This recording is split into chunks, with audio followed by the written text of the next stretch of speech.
Firefly Tool o Firefly Tour sa Donsol bukas na para sa panibagong season. Ang buong detalye ng balita nasa linya si Megvo Patrol number 24, SM Alvin Lozano. Bicol Network News Report!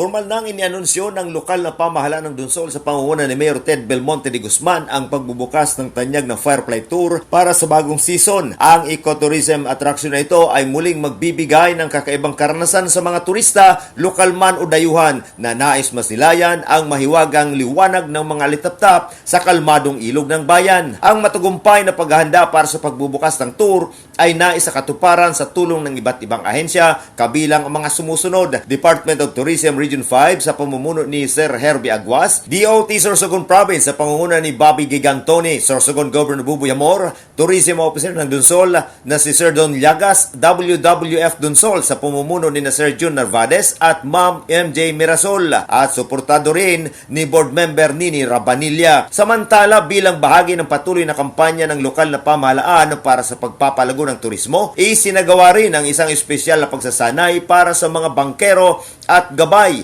para sa butanding.